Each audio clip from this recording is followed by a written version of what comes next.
everyone. I'm Alice Cash with Jubilance for PMS, and I am here with Kristine Weber.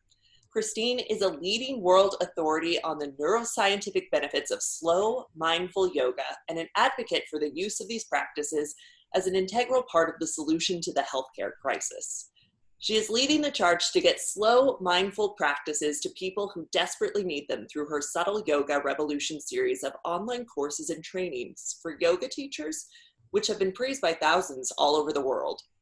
She has been training mental health professionals to use yoga in their clinical practices for over a decade at the Mountain Area Health Education Center, which is associated with the University of North Carolina at Chapel Hill. And in March 2019, Kristine was invited to speak to staff and members of the U.S. Congress at Capitol Hill about the potential benefits of yoga therapy in the healthcare system. Kristine has been studying yoga and holistic healing for more than 30 years, teaching yoga since 1995 and training teachers since 2003. Her organization provides holistic mind-body trainings and clinical services with the mission of enhancing community health infrastructure. Kristine presents workshops and trainings internationally and is frequently invited to speak about yoga at healthcare conferences and on podcasts. She has published a book and many articles, written book chapters, and is currently conducting research on subtle yoga for addiction recovery. She lives in Asheville, North Carolina with her New Zealander husband, Brett, son, Bhairava, and neuroprotective cat, Jerry. Find out more at subtleyoga.com. We're so excited to have her on today. Welcome. Thanks for having me, Alice. It's fun to be here. It was so fun to find out we both went to Georgetown. Yes. Can you talk, what is your favorite story from time at Georgetown? Oh my God, my favorite story? I don't even know. There's so many. It was such a fun thing it was such a fun time and a fun place to be. And you know what college is like, but especially to go to college in a major metropolitan area, and I don't even know. Oh, I can tell you a yoga story from Georgetown, which is that I had so they actually had yoga at Georgetown when I was there, which was in the late 80s. And so I remember going to one of my first yoga classes. I had actually taken some yoga with my hippie social studies teacher in 6th grade, but I went to a yoga class at the gym at Georgetown in the 80s. Well, I went to several. And when we got there, they didn't have sticky mats back then. Sticky mats weren't developed until the 90s. Wow. So we did yoga on those big, thick, squishy wrestling mats, those big navy blue squishy wrestling mats. And I remember walking in, and the teacher was a real Swami. Like, he was wearing a white outfit and had a beard, and he was from India and had an accent and everything. And so I learned like real traditional yoga at Georgetown, random, but that was really a really important time for me, because the yoga, Georgetown is a pretty intense institution, and particularly when I was at grad school there, it was a lot of work, a lot of reading, a lot of writing, a lot of expectations. And so yoga was just like such a reprieve from all that. It was really a great way to get through academia. It's such a good balance, I think, so that was one of my favorite experiences. And I remember going in and just being like, what is this? Who is this guy? And there were people standing on their head when I walked in, that sort of thing. But it was a really good experience. And I really started to learn how to self-regulate, via that, and how to deal with my stress in ways other than, smoking and drinking, the usual college ways of dealing with stress. Amazing. Thank you for that. What is your favorite type of yoga? Is it this yoga that you practice at Georgetown? What is it? Well, yeah, I felt the need. So I'll give you back up just a little bit, which is when I was doing yoga with my, in the 70s with my 6th grade social studies teacher, and then in the 80s with a Swami, yoga was presented as this very kind of slow, mindful stuff. Some people would call it hatha yoga. And then I moved to Asia, and because I wanted to study more, and I lived there for 4 years. And when I came back, it was 1995 when I came back, and that was just right when the fitness yoga craze was hitting. Maybe, the East Coast. I was in New Jersey. It had hit the West Coast earlier. So, I got back and it was all this like hot, fast, sweaty, quick vinyasa stuff, which, I didn't really have much of an opinion about it, just thought it was so different. And so I tried it for a while, I did it and I taught it. And then I was like, I really like to go back to my roots of how I was trained in India. And then I also did training programs in the United States, kind of in the early-ish, late 80s. And then when I got back in the 90s again. And so like, I wanted to revisit that. And so what I discovered was, it was the early 2000s when we moved to Asheville. And I don't know if you know much about Asheville. I just realized my mic is far away. I don't know if you're hearing me okay. I am hearing you okay. Okay. Great. Sorry about that. I'll put it here. It might be a little better. So anyway,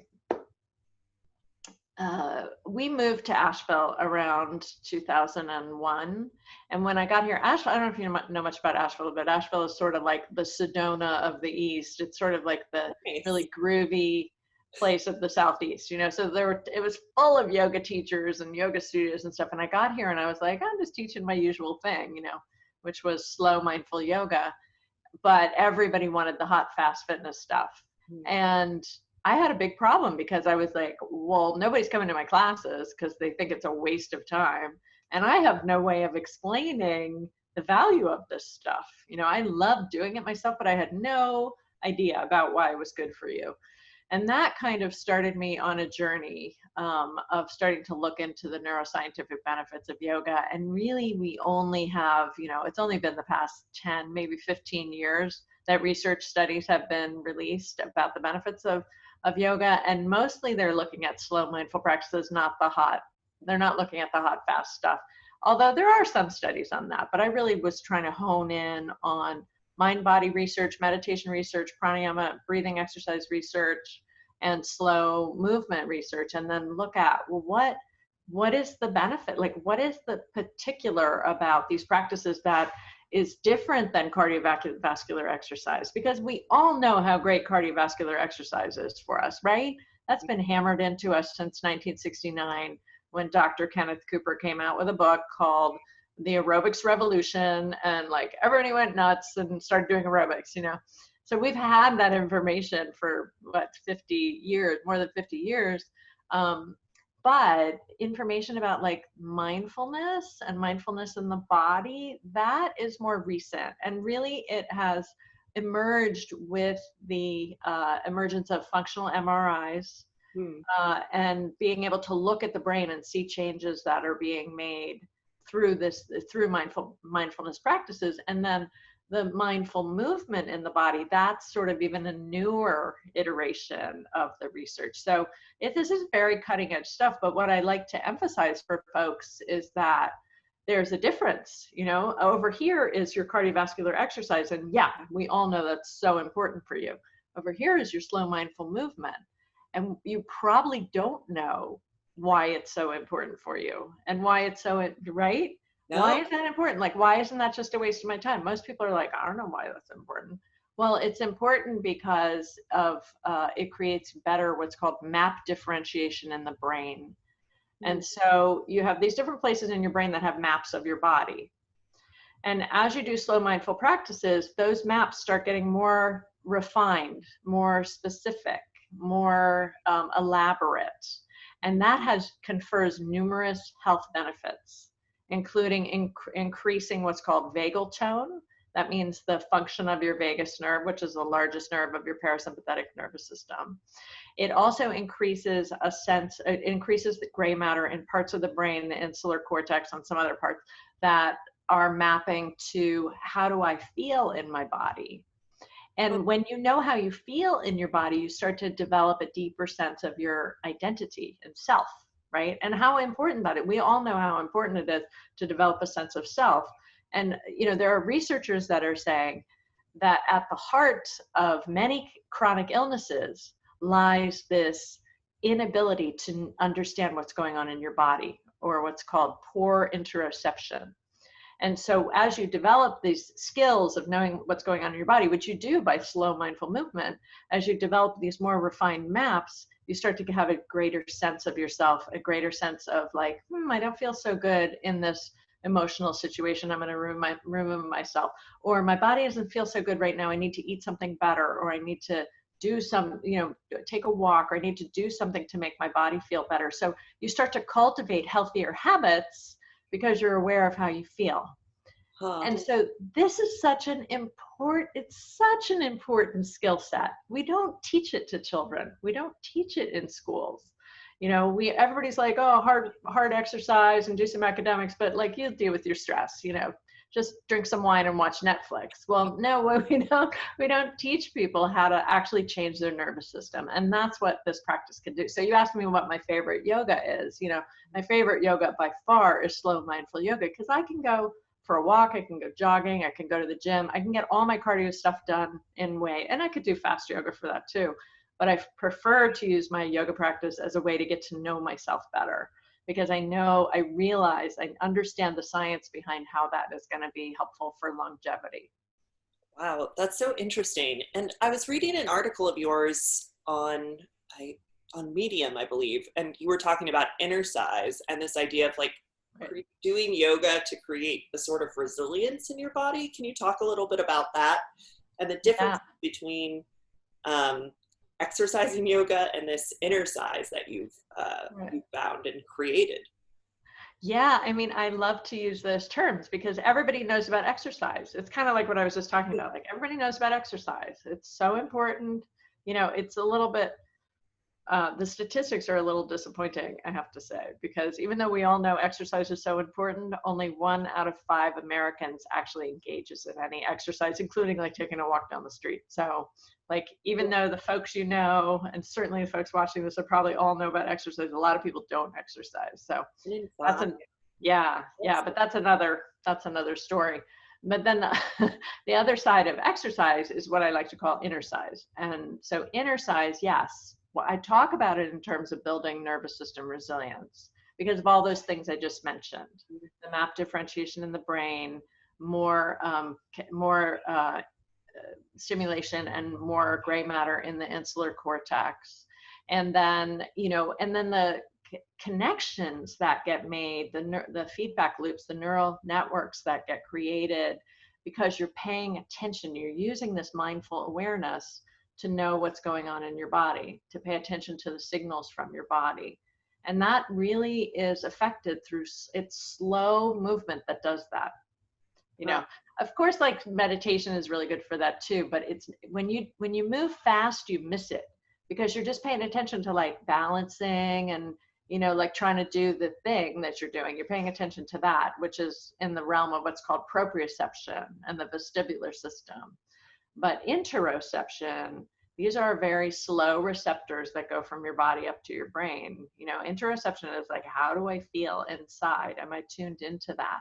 You can't get to that if you go fast. You can to some extent, but not to the same way you can when you move slow and mindful. So exercise, Innercise, yeah, of course there's some crossover. Of course there is, but I kind of create this little bit of a dichotomy so it helps people to be able to sort of, conceptualize, like have a conceptual model and be like, okay, I get why it's just as important for me to do some Innercise several times a week is just as important as my exercise routine. It's important as any other self-care that I do to get on my yoga mat and move slowly and mindfully and just be present with myself and be in a place of self-compassion. Tons of research on how self-compassion is so good for you, be in a place of self-compassion, of self-acceptance, like body image stuff, right?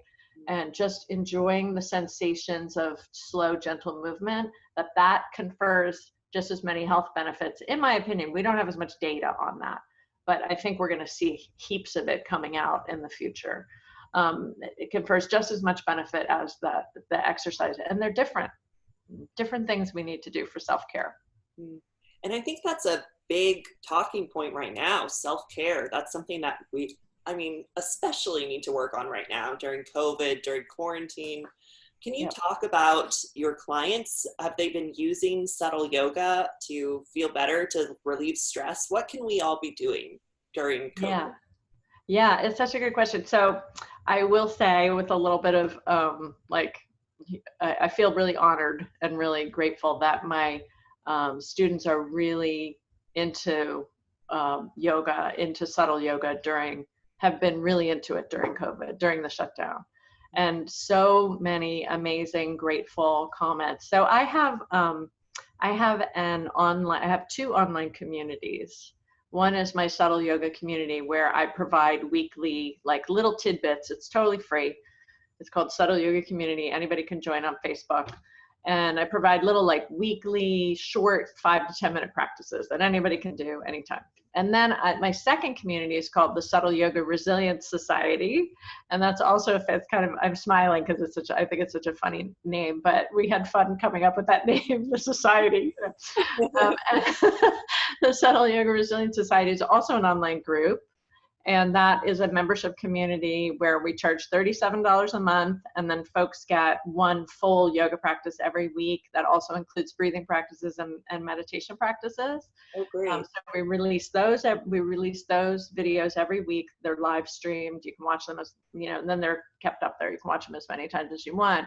And the feedback that I've had during this time from my students has just been like, so grateful that they have a practice to help them calm down, because people are freaking out right now. Yeah. Something I saw 2 weeks ago said that 30% of Americans are experiencing mental health challenges, typically anxiety or depression. 30%.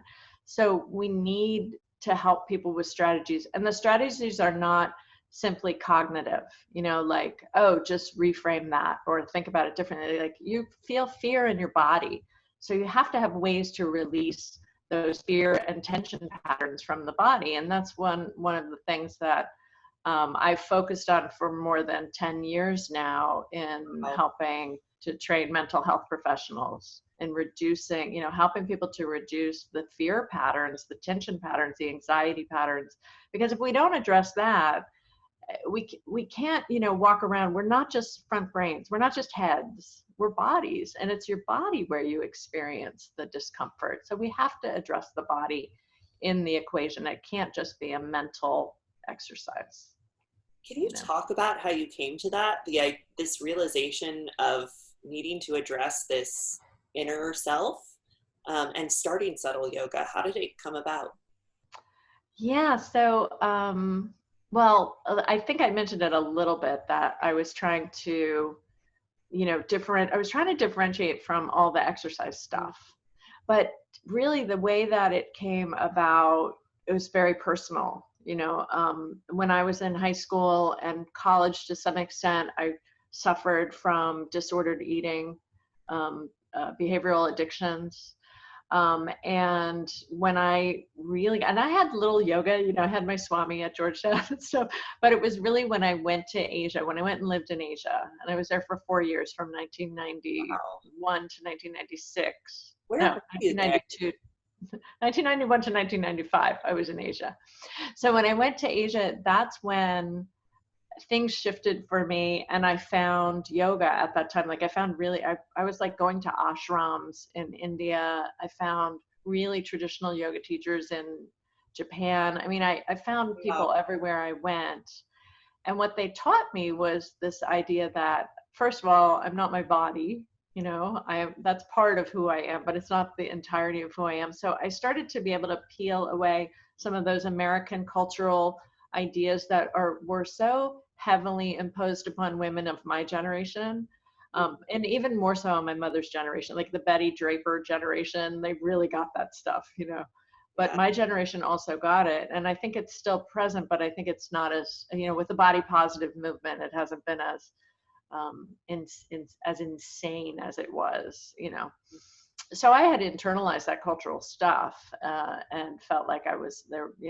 I'm a woman and I'm not thin, so therefore, I'm fit, I'm healthy, but I'm not thin, so therefore I'm worthless. I had really internalized that stuff. And when I found yoga practice and started to feel every day, have that practice and that experience of not being just this body, and also of loving my body and being like looking at the positive things my body could do, that's when I really started to heal.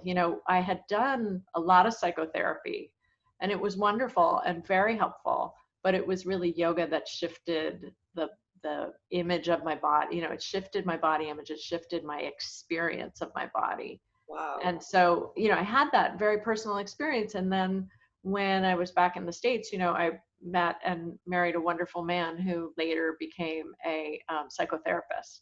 Oh. And he's also a yogi. So we started talking about yoga and psychotherapy and realizing like we have to start bringing this stuff together and presenting it to mental health professionals so that they would have tools beyond the cognitive stuff, so that they would have some somatic tools to be able to share with their clients. So that's kind of how it evolved. And I realized at the same time, like lots of people aren't coming to yoga for therapy, but they come to yoga for wellness, and they come to yoga for positive psychology, if you like, Mm-hmm. And so that's how I teach yoga, is like, this is a positive psychology tool.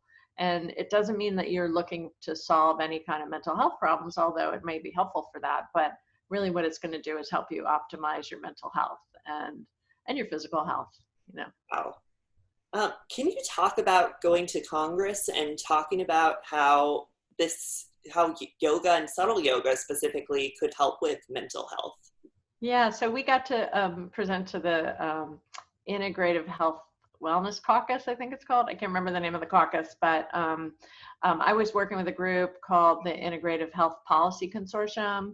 And last year we put together this day of going to Congress. And because, it's a sort of like, if we know that integrative medicine is so valuable, which it is, then it needs to be brought into the to the conversation about healthcare in this country. We have such a crisis of healthcare. So I was really honored. I got to go, and I got to do some demonstrations of a little bit of yoga therapy with some different staff members, and I got to talk to some members of Congress, and Cool. and some of them were so supportive and so like, this is awesome, this is great, and others were not interested at all. But it was a really interesting experience to be on Capitol Hill. I hope I get to go back and do that again, because it was a really interesting experience. And it's something that, right now we're just talking about COVID. We're just talking about like that we haven't even, like, it trumps things like chronic pain and, all those things that we were talking about 6 months ago. Yeah. But hopefully when things get back to normal, I want to continue being involved, because it was really inspiring. And it also made me realize the tremendous amount of work that needs to be done, like to shift things. It's a bit of a juggernaut, DC, Yeah. right? But hopefully now people kind of understand like what we need from a healthcare system, and what we have now isn't working, and we need other things, especially for mental health, which will become such a big problem because of COVID, unfortunately. Yeah, exactly. Mental health is a big problem. And well, here's the other piece about COVID, you better be very healthy if you're going to encounter this virus, right? We know that. So we are living awash. Did you know 4 out of 10 Americans have 6 out of 10 Americans have one chronic disease, and 4 out of 10 have 2 or more. So yeah, I mean, the numbers are astronomical, how much chronic illness there is. So we have got to focus on improving chronic illness, and Western medicine is just not the way. I mean, Western medicine is very good at, like emergency care, but it's not really great at treating these long-term chronic things. Falls under the umbrella of lifestyle medicine. Mm-hmm. And yoga is just like the original lifestyle medicine. It really is. That yogic lifestyle. There's something called dinacharya in the yoga world, which means yoga lifestyle. Like wake up in the morning, drink water, do meditation, do some asanas, follow the ethical principles, the yamas and niyamas throughout your workday. Go to bed early, eat healthy food. Like that's all part of the yoga tradition, actually. So we start bringing this stuff to the table and start bringing that as part of the conversation. It's low cost, it's low risk. It's something that anybody can implement with a little bit of education. These are things that need to be part of the conversation, because during COVID, we need to be healthy. We need to make those lifestyle changes now, not later. Yeah. I had COVID actually. I had it back in March, Whoa.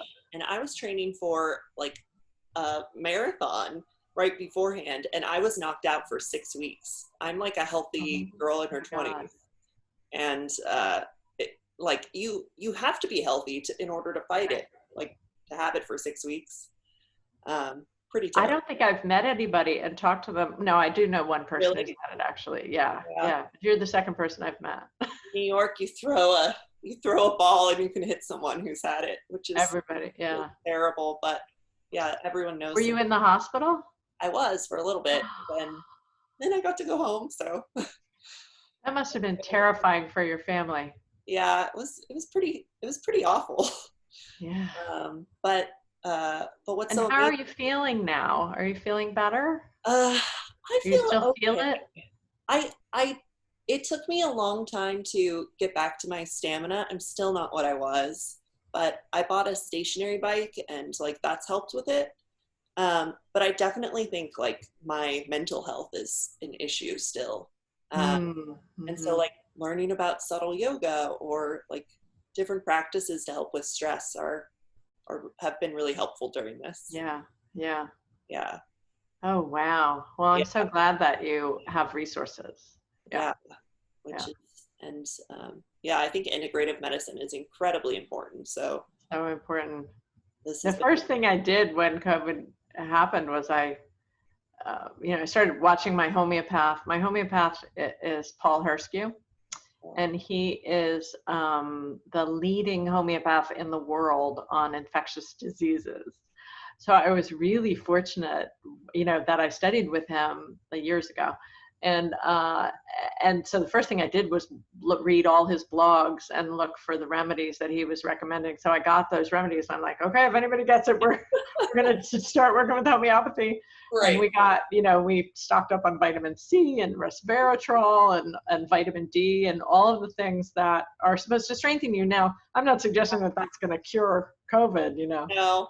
I'm not suggesting that the homeopathy will cure it, but in the great flu epidemic of 1918, the Spanish flu, there are studies that show that folks who went to the homeopaths did better.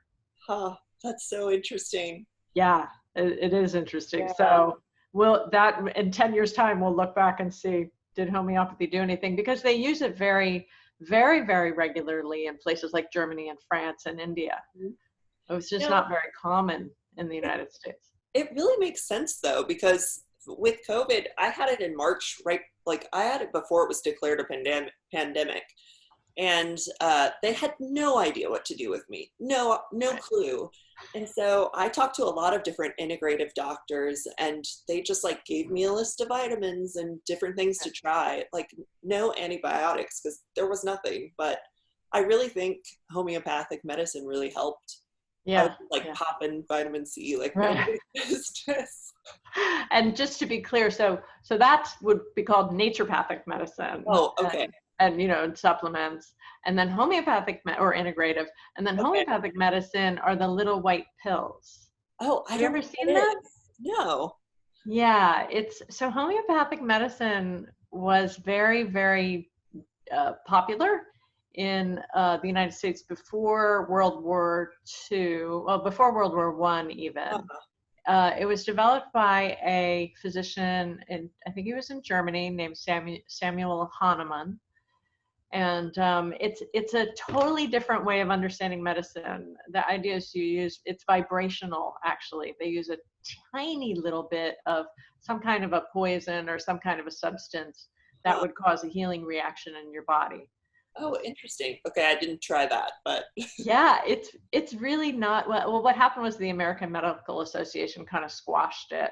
In the 1920s or 30s, I can't remember the history, but it's oh, sometime around interesting. then it got squashed as sort of chicanery or a hoax or something. But I mean, that never happened in Germany, and the Germans are like have the best medical system in the world, Uh, and they're very, very much respectful and use homeopathic medicines a lot in treatment. So it's a shame that Americans don't have access to homeopathy, because at times like this, you want to have everything that you can possibly, everything you can possibly have to protect yourself. Yoga, supplements, homeopathy, everything, Yeah, definitely. Yeah, yeah. If you could give a woman a piece of advice about how to deal with the stress or how to start practicing subtle yoga just from their own home, what would that be? Well, I would love to invite you to come and practice with me on Wednesdays online. I'm online at 9:30 every Wednesday morning in the Subtle Yoga Resilience Society. That would be one piece of advice. My second piece of advice would be that, give yourself a very low bar. I always tell my students this: put the bar really low and put the bar down to like 1 or 2 yoga postures a day, and do it in the morning when you get up. Do one posture and see how you feel. Like, do your favorite yoga posture. Could it be down dog or triangle pose or warrior one? Just do that and see how you feel. And then sometimes you may find you do another one. But just keep the bar really low. Keep your yoga mat out somewhere. Like I always have mats. I have mats in like 4 different rooms in my house, and Perfect. often they're just out. So I'm like, there's the mat. I'll go do a pose. So I don't think that it's so helpful to say, okay, I'm going to do 90 minutes of yoga Monday, Wednesday, and Friday, because who has time for that? But we probably can find 15 minutes. Like, even if you want to turn on Netflix, or even if you need to watch Hamilton on Disney Plus again, like I've only watched it 5 times, whatever you have to do, it's okay. Just be okay with moving your body, and if you're sitting in the chair all day, I spend a lot of time in this chair because I teach online, I do tons of stuff online. Get up out of your chair every hour, just shake your body around a little bit, do a couple of deep breaths, just add it into your life so that movement becomes very natural and very organic, and it doesn't feel like it has to be this separate part of your life. It is part of who you are as a human being, so just bring it in. And you've already talked about how the students can find these groups on Facebook or through your membership program. Can you talk about where they can find you online? Yeah, I have a lot of stuff online, but the best way to find me is on Facebook, Subtle Yoga Community. And then I do have a few freebies. So like, I have a free video called Yoga for Building Nervous System Resilience and Optimizing the Function of Your Brain. And if you're interested in that, I'll give you the link, and you can just sign up there. We'll send you a free one. It's about an hour yoga class. Plus there's a script that goes with it, a little stick figure handout that goes with it. So you can just do some of those if you don't want to do the whole class. After, I would try the whole class, but then afterwards you can just do that. And, and then also I have a lot of online courses, and they're all on my website, which is subtleyoga.com. Some people, most of them are for yoga teachers, but there's a couple of courses. Like, I have a course that's called Cultivating Calm in Times of Crisis. And I made that specifically after COVID hit. And that has a couple of really nice yoga practices in it. It has some journaling in it. It has some short practices, like I was just talking about, like 5-10 minute practices. I have a bunch of those in it. And it's just about like practices that can help you feel a little bit more chill, a little calmer in the face of the challenges that we're dealing with right now. So I'm happy to put that link in too if you're interested. I also have a free ebook, and it's called Weather the Storm, and it's subtle yoga tips for building resilience. So I'll give you that link as well. So you're welcome to, anyone can download it. A bunch of stuff is free. Some of it will put you on my mailing list. You can unsubscribe whenever you like. If you don't want to be on it, that's fine.